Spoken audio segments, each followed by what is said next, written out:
all relates together for us. So, Mary Ellen? Great, thank you. Thank you. If I can get out of here. And I'm going to have to take off my glasses because I didn't bring bifocals. And I am going to have to refer to my notes a little because I'm totally jet lagged. I just got back. Oh, poor me, from Europe. Aww. So how many weeks were you gone? So I was gone. The truth is I've been traveling almost all summer, I have to tell you. And I could give a talk on how to win 5 free cruises for $20, but you probably would be bored with that. So one of the things, so I'm glad that I'm able to speak on this topic. I gave different ones that I could speak on. I am foremost a cultural historian, and I was calling myself just a culinary historian, but I realized that for me it's the stories of everyday people and regions that are the most important.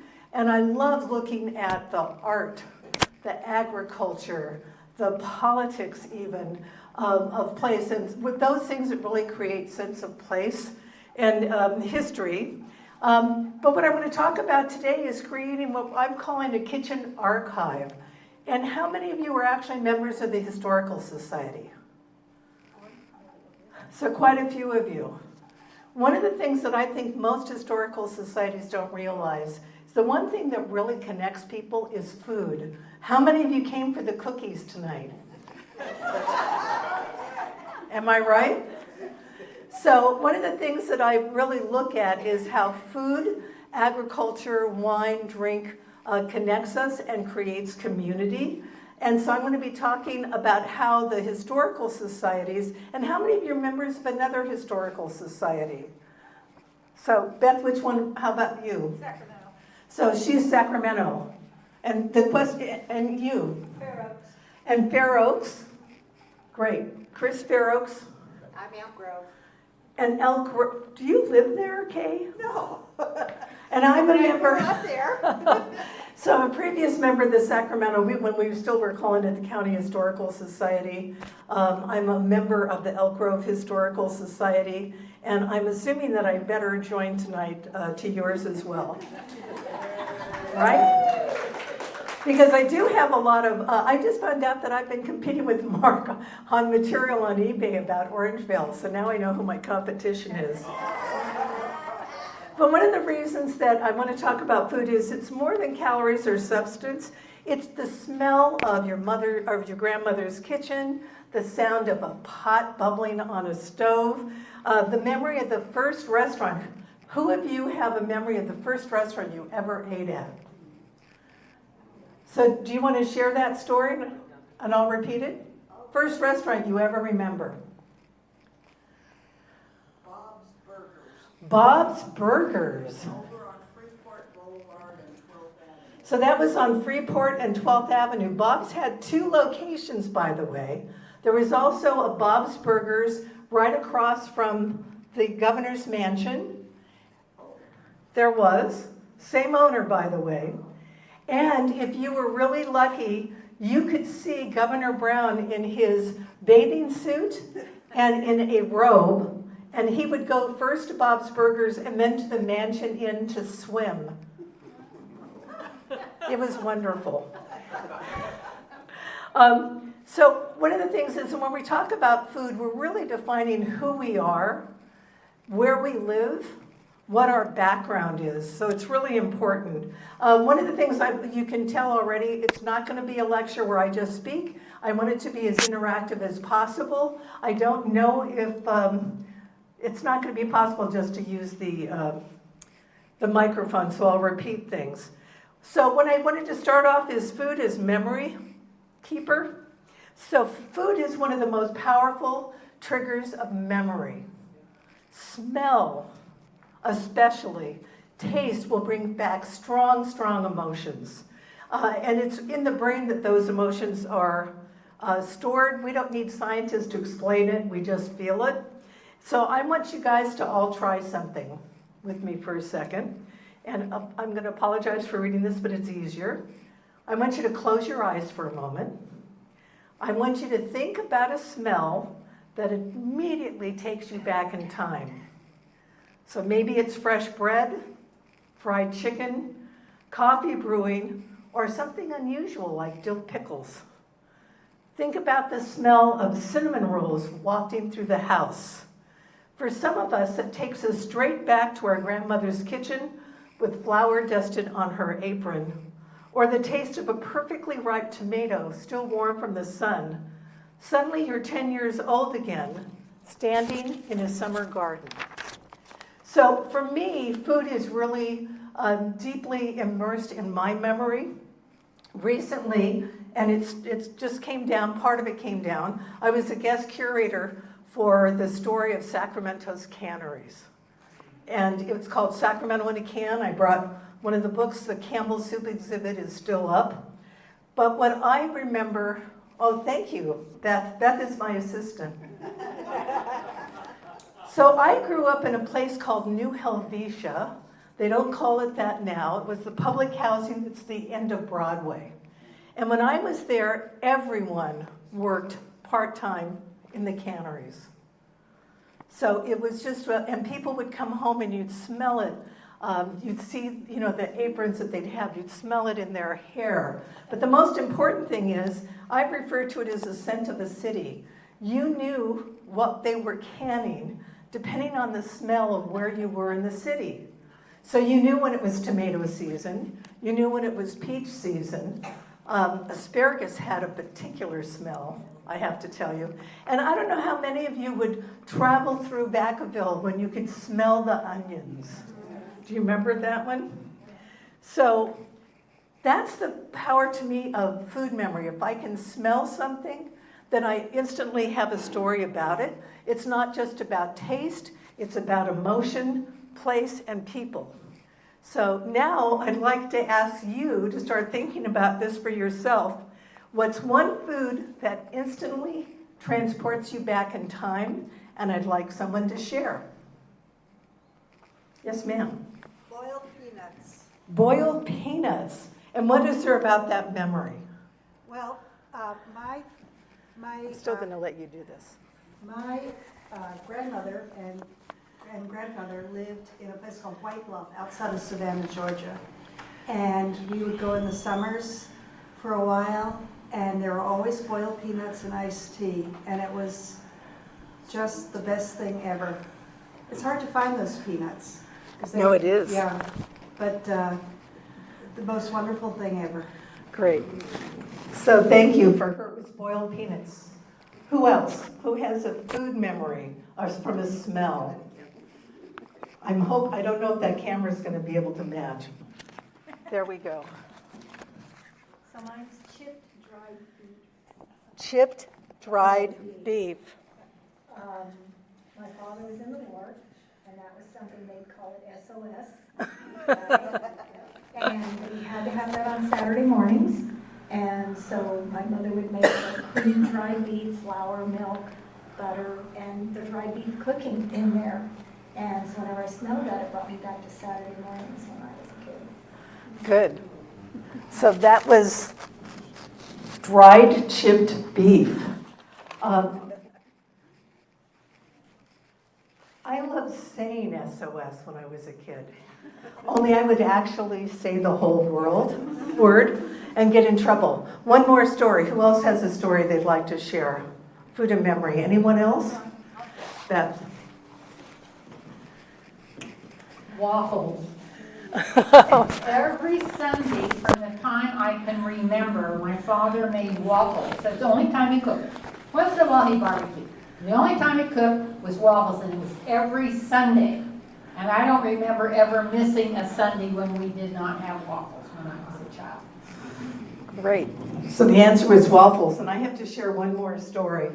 My father, Beth's heard this story 9 million times, ran away from home when he was 8 and lived on the road until he was 10 in the South. And he wanted us to know that it didn't matter how poor you were, you could always find something to eat. So he would do things in chocolate, crickets, ants, you name it. He introduced us to escargot, fairly early. But his favorite thing was kimchi. So, right? Korean kimchi, at a time when nobody served it in Sacramento. We lived very close to our high school, and I hated coming home because when he had kimchi, your eyes would start to burn the minute you crossed. I went to Hiram Johnson High School, 14th Avenue, and literally your eyes would start to burn crossing. And we noticed that people would walk blocks away from their house to avoid our house. The other thing he used to do is it's called Leo now, lox and eggs. He would do lox and eggs and burn the lox. And, oh, God, the smell. So one of the things is that we talk about a kitchen archive, and that is collecting recipes. How many of you actually cook from recipes? Raise your hand. How many of you just cook from scratch? How many of you are still cooking recipes that have been passed from generation to generation?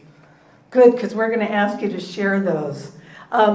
So to me, recipes are really story carriers.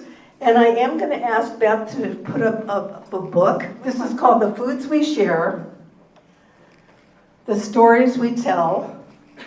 This is a book that I helped edit with the ACC Senior Services and Chef David Suhu. You might know Chef David Suhu had a place called Shinwa East West a long time ago, 9 different restaurants. His wife, Elaine Korn, was the editor of The Bee. And so they asked us to do a cookbook. But instead of this being just a cookbook, every recipe has a story, or it's called a head note, that's in it that tells you the origin of the dish or some story about it. And some of them are funny, some of them are poignant. Because this is a Pan-Asian cookbook, a lot of them were stories of internment and being separated from the foods that they love. So collecting a book like that, to me, just how many of you have community cookbooks? The spiral-bound ones. I brought a recipe thing. There was a librarian from Southgate Library. She left me 10,000 recipes that she collected over the years from people from Southgate Library that I still need to do a book about, but I haven't. But to me, it's the story behind the recipe. You know, the grandmother that would go, when I was a kid, we would walk to, this is again on Broadway, there was a chicken place run by Chinese, and you could go in and pick out a chicken that was alive and choose whether to kill it yourself or whether they would kill it for you. And the Chinese ladies really liked just wringing their neck. So they would wring the neck of the chicken. They would have them parboiled, and then they would walk home, plucking the rest of the feathers out. And that's how we always knew how to find home, literally, was by following those feathers. So I started collecting community cookbooks. I'm going to ask, anyone want to guess at the height of how many I owned? Anyone want to guess? And I'm talking, and the history of community cookbooks started during the Civil War to raise money for the Civil War, and it expanded. They're usually spiral bound, not anymore. This book isn't, certainly, but how many community cookbooks from 1864 to, I'm going to say 2020, do you think I had at one point? 5,000. Very close, 4,000. So I'm decluttering. Your library, bookstore, was wonderful. I was out here once a week. They were selling my collection for a very long time.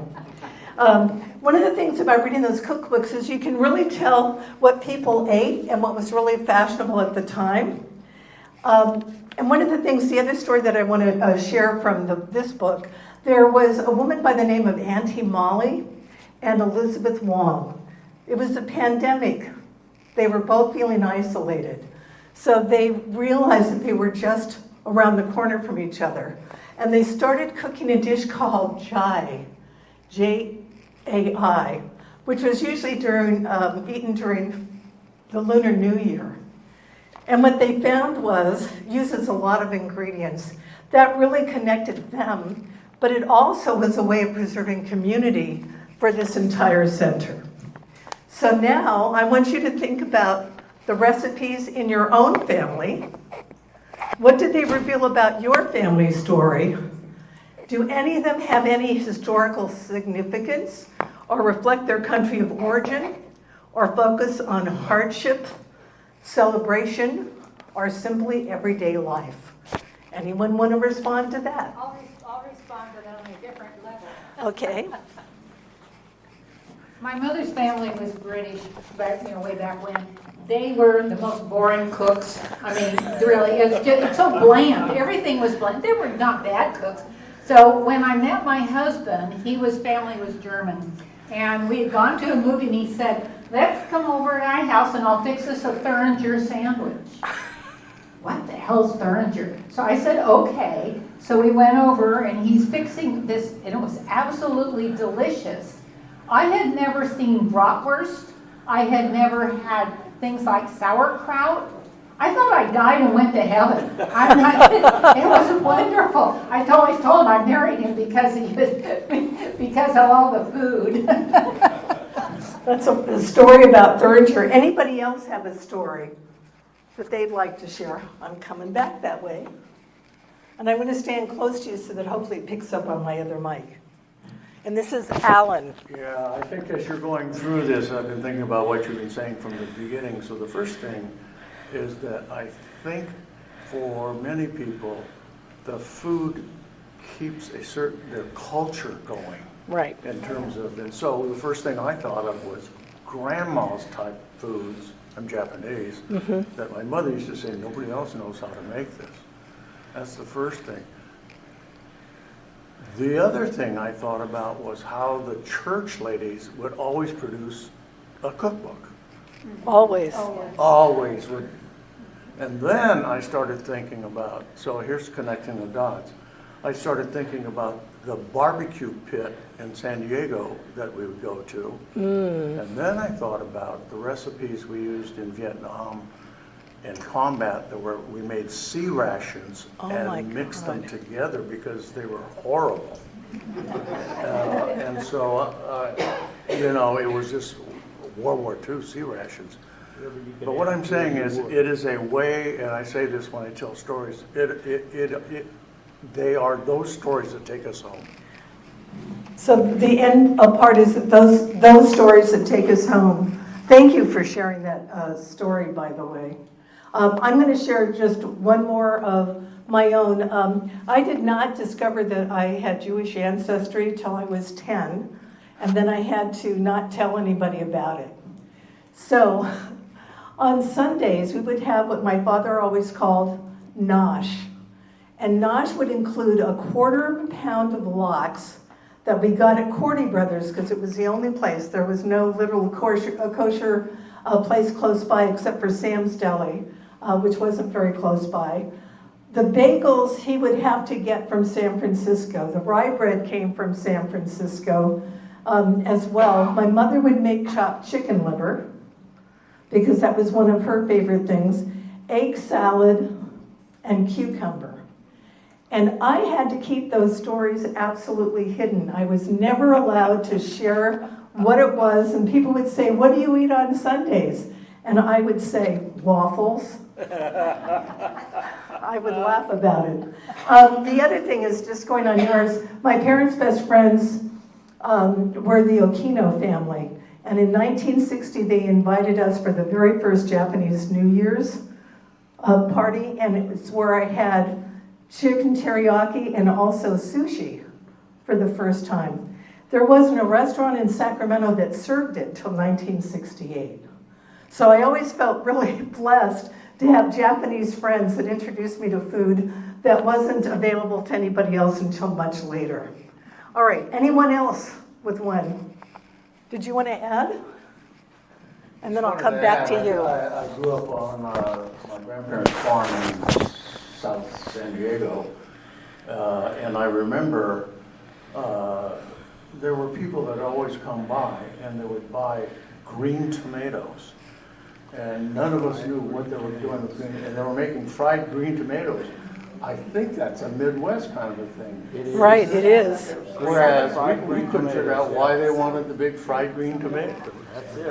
All right, and we have, well, would you mind coming up this way so that we can still get on camera? And then I'm going to stand next to you, so hopefully it gets picked up both ways. Thank you, Beverly. During the holidays, my mother did not really care for cranberries in a can. So she decided that she was going to, by the way, she was a lousy cook, but there were a few things that she could cook or make, one of which she made a cranberry chutney. Yeah. And it was to die for. It had all kinds of nuts and cranberries and fruit in it, and it was really great, and it went great. Even I liked it, and it went on on the turkey, on the rolls, everything. She had a recipe. She died and took the recipe with her. Oh, gosh. So my oldest daughter and I have been trying to reconstruct this recipe well, she died about 20 years ago. For the last 20 years, I'm getting really close. And I'll make it, send it to give it to my daughter. She'll taste it. She says, well, a little too sweet, a little too sour, whatever. Next year, I'll try it again. And I think we're going to get it this year. That is so wonderful. Get one too? So this is Dale. I was born in Oklahoma, okay? And due to my sister's health, we had to come west because she couldn't stand the cold winters in Oklahoma. So we would go back to Oklahoma when my dad would get his vacation, 2 weeks. We'd go back to Oklahoma every year. We'd go to his mom and his stepdad in Davis, Oklahoma. And my grandpa Linthicum, Homer Linthicum, worked at the 77 Cafe. The reason it was called the 77 Cafe, it was on Route 77 in Oklahoma. It was about 2 miles down. He'd walk to work every morning. He left really early.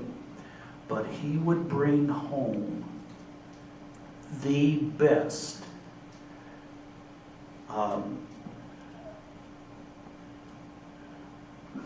forgive me, the best cinnamon rolls that you have ever tasted. And they would just permeate in the house.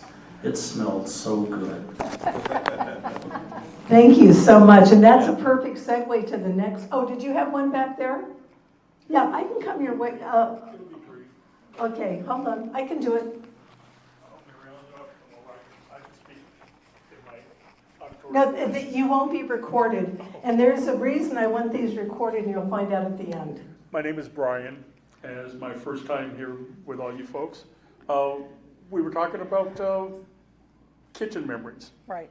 And it's beyond the food itself, which gives us physical sustenance. There's a whole other layer involved with that. My earliest memories, visiting my grandparents who were ranchers and farmers. And my grandmother did this interesting thing. Every other day, throughout the week, she would get up at 3 a.m. and make fresh bread. Ooh.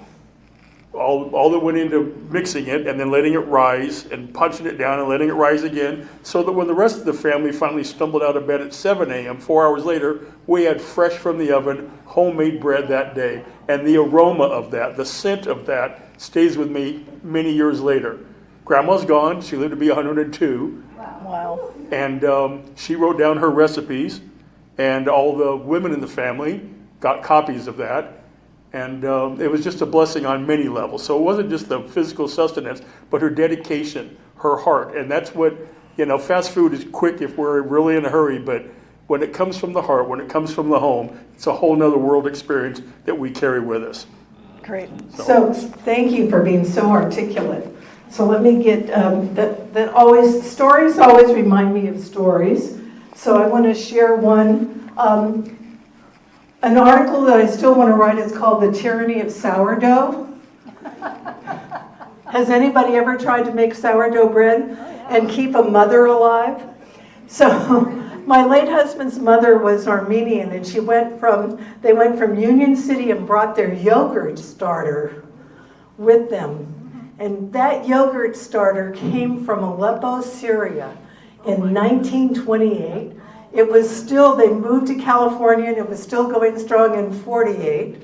She died in 1979 and it was still going strong. And then I moved in on January 1st, 1982. And by 1984, I had killed it. I just have to share that story.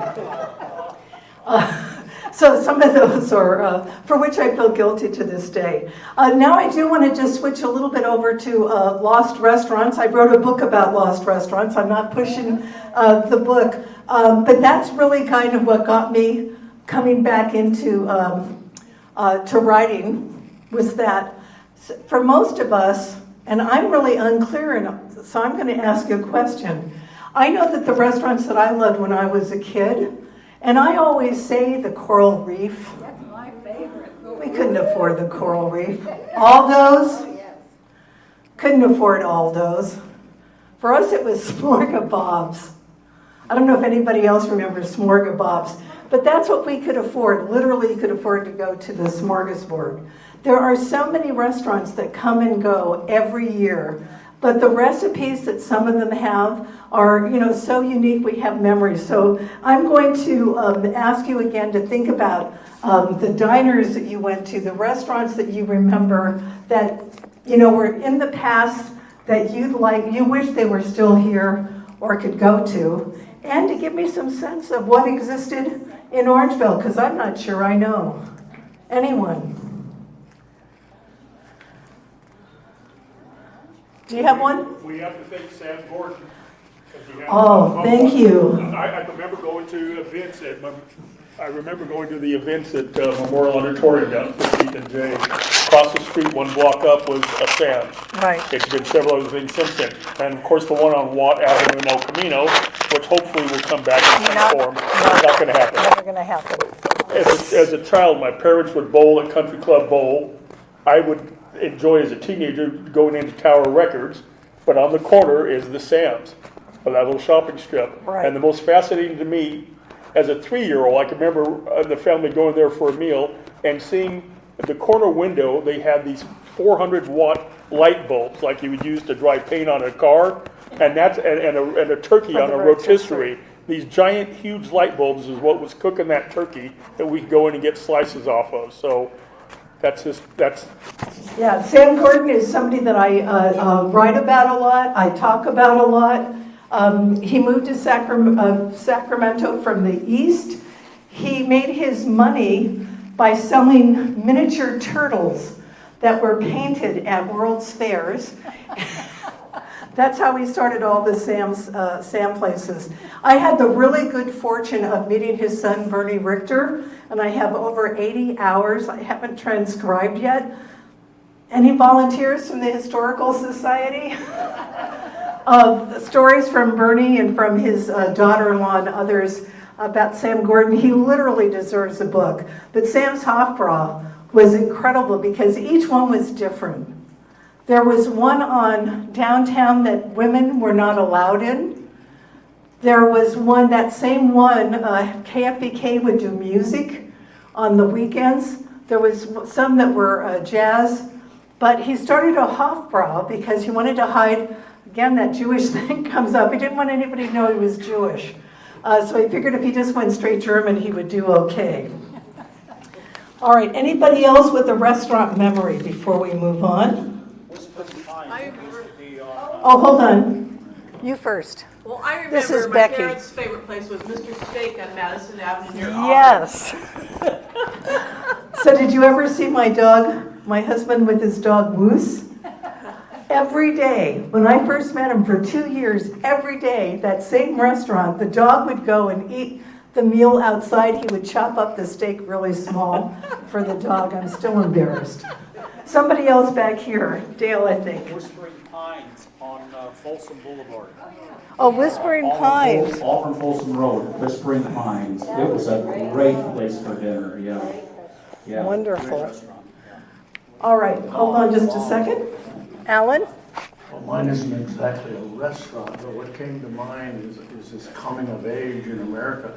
And so what came to mind was Jack in the Box hamburgers for 20 cents each after a football game. That was the first one that came into mind. The second one was drive-ins. Drive-ins? And I would always get an order of fries and a cherry Coke. It was less about the food and waiting for the girls to deliver the food.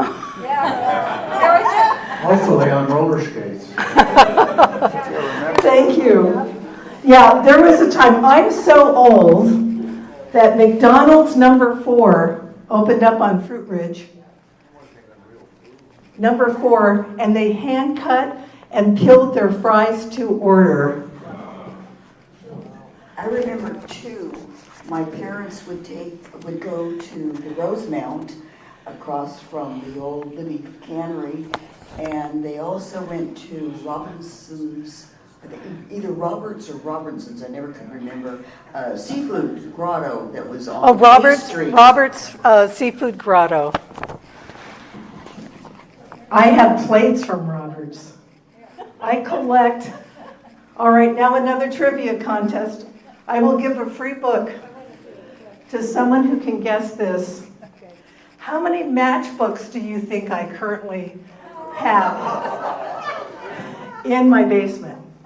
In your basement? Yes, just in the basement. Anyone want to guess? 2,500. A little higher, 10,000. a little lower. How many did she say? 10,000, 8,000 matchbooks.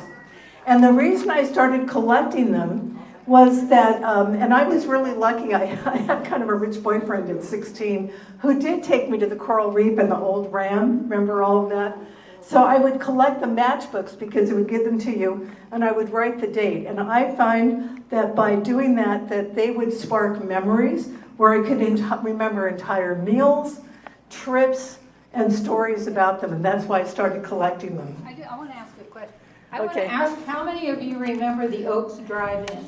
Oh, yes. Okay, the Oaks Drive-In was at would be Fulton and Fair Oaks. It was that area that goes like this, and that's where all the kids hung out. And what triggered that memory to me was when they put the first McDonald's we had ever seen was on Fulton Avenue, and we all went, nobody's ever gonna go there. Why would you go there when you've got the Oaks Drive-In and you have the Or waitresses- Tiny's. Or the waitresses came out and served you, right? And all of that. And of course, they always had really good-looking waitresses so that the guys would all show up. Thank you. All right, so now we're going to move, sorry, we're going to go to Chris.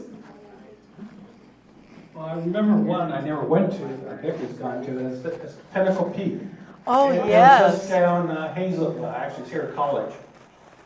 And then another one I did go to is Carnation. They're on Oh, absolutely. near Watt and McCarney. Yeah, great, thank you. All right, so I'm not too sure how long. We're going to move now to seasonal and holiday traditions. I know Kay told me that you are going to be doing an exhibit on agriculture in Orangevale coming up.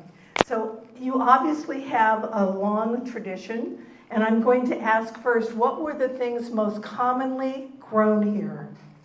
Oranges. Okay. Oranges. Oranges? Olives? What else? Grapes. Pears. Tokay grapes were here too, as well as Florin? Oh, yeah. Right. A lot of almond groves. A lot of almond groves, Yeah. Peaches. peaches, Apricots. pears, apricots, Walnuts. walnuts, prunes. Okay, so that's one of the things that, we have harvest celebrations. Obviously, we cook from those dishes.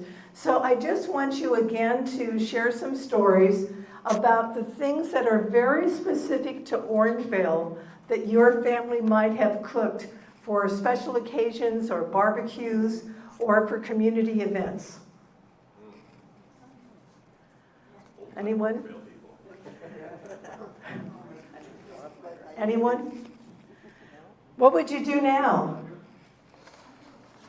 Well, we did make lots of lemonade from our Okay, so a lot of lemonades. What else? My mom always made rhubarb pie from our rhubarb that grew in our rhubarb. backyard in Orangevale. So that was my dad's favorite. So I don't know if anybody's ever heard of a woman by the name of Sally Schmidt. Sally Schmidt was, she's passed away now, but they just did a book called Six Kitchens. She started the first French Laundry. Have you heard of the French Laundry restaurant? It was very, very different when she did it. But her family had a farm out this way. And one of the things that surprised me is that have you heard of Alice Waters? Yes. When Alice Waters wanted little tiny vegetables and good fruits and stuff, they actually went to her family, and it was on her farm, which could have been between Citrus Heights and Orangevale, but it was really close by. So now I have a couple of more prompts. What's a dish that instantly reminds you of home? What recipes do you wish you had saved? Those are the two questions. Recipes that someone made and you just didn't learn how to make it. And, all right, Kay. My mother used to make divinity fudge. Ooh. And it was so good. She would only do it on special occasions because it does take some time. But I have never, ever been able to duplicate her recipe. And, Right. Anyone else? A recipe you would have liked to have saved? Or, okay? Chocolate mousse pudding. Ooh, chocolate mousse pudding. Who made it? My mother. And I never wrote it down, and I can't find it. Right. It's delicious. Great. Anyone else? Becky. Apple pie pizza. Oh, you've got to share this story about apple pie pizza. It had cheese in the dough, and it would use apples on top of it, and it was just yummy. And I've lost that recipe. I cannot find it anywhere. So, yes. Pear pie. Pear pie. So who made it? My mom. Your mom? Yeah, my mom. Was there something special that she made with special crust? She made Or was it she did it? especially for us. Wonderful. Yep. So one of the books that community cookbook that I did, you want to hold up Pear Perfection? Pear Perfection is interesting because, again, I collect community cookbooks. This was a book that was written in 1975 by a woman by the name of Barbara Dahlberg in the Delta, and she did all sweet pear recipes. So when I redid it a few years ago, and I want to update it again, I added 40 savory recipes because I thought there's so much you can do with pears that aren't sweet. And certainly, I do a lot of work in the Delta, with the Cortland Pear Fair. There's so many things that you can do. Now I'm going to give you one more opportunity before I kind of do a close and explain more about the kitchen archive. Anybody else have a story about anything that's come up that you want to share? Beth. I just have a fun story. When I was a little girl, we lived out here when it was all rural, and we had a neighbor lady by the name of Nellie. She was a single lady. She was never married. She made the best chocolate fudge you have ever tasted. Chocolate fudge. And so when we would go out playing in the summer, we'd go, oh, we need to go see Nellie and see how Nellie is. So we would go by probably 2 or 3 times a week to visit Nellie. Great. And I have a story that I want to share. I started learning how to cook when I was 8 years old because otherwise my brothers and I thought we were going to starve to death. My father made everything with lima beans. I still can't eat lima beans. My mother worked. We didn't think her dishes were very good, so we started learning how to cook so that we could make meals. But years later, I realized that there were only 8 things my mother knew how to cook, and that they were all wonderful. And one was called grout burgers, which was just hamburger and cabbage, but it was in a roll mix. That was one. It took me 10 years to duplicate her spaghetti sauce. because I didn't know she had a secret ingredient, which was North Swiss or something like that, au jus, that she added so that it had a different taste. I wrote a book some years back that's called, I almost forgot the name of it. Anyway, I don't remember the name of the whole book, but it's called Mostly True Stories with a Sprinkling of Recipes. And in it I have a story about my mother's kitchen. When my brother Keith moved to Los Angeles, she decided to give him every recipe. So all 8 of those recipes, and I didn't know it till he moved in with me a few years ago, she gave him the recipes. And I found it in a box, and I thought, I'm gonna print these all up. Not one recipe was the way she cooked it. She figured he was a man or a boy. He wasn't gonna follow the directions anyway. So I still don't have her exact recipes. All right, now that we've shared our stories, I want to tell you why we really did this. And I'm hoping this recorded. Every story that you shared, if you can have someone volunteer to go back and transcribe those stories, that's the start of a kitchen archive for the Orangevale History Group, right? If you can come back later and provide the recipe, a photo of grandma cooking something. If you have an implement that was one of your favorite kitchen implements that you used to do it, that's just a way of adding a lot of personal dimension to the history group. You can put it on your, you do YouTube. You don't have to do whole books, I write books. You can do a YouTube video of someone doing it, but I think that these stories of community are so important, even for those of you, it's Alan in the back, you weren't raised here. You were raised in San Diego. I've been here almost 35 years, but those stories about you and where you came from and how they changed over time are just really, really important. So that's what I want to do, is to thank everyone for sharing tonight. I'm open for questions if there's still time. But I really want to encourage you to keep talking to one another, sharing these stories, writing down these recipes. If you have an event, bring them. When you do a potluck, how many of you do potlucks?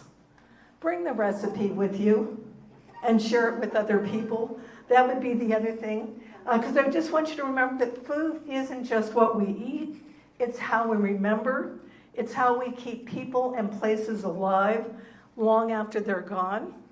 And again, until we meet again, may your kitchens be full, your tables surrounded by stories, and your memories stirred by the taste of something familiar. Thank you. Okay. Thank you, Mark. Thank you, Mary Ellen. And you'll be sticking around, so Oh, once we yeah, get our business absolutely. stuff done, we can Absolutely. linger and chat and stuff. So thank you so Find much my glasses. for sharing and bringing the recipes. I think I still need my curry chicken recipe. Yeah, from my mom. I'll just tell you, this is one of the boxes of the 10,000 recipes from the librarian at Southgate Library. Wow. So you come take, don't steal any, but you can come take a look at them. Right. All right, with that, let's go into our business Sorry. meeting. I will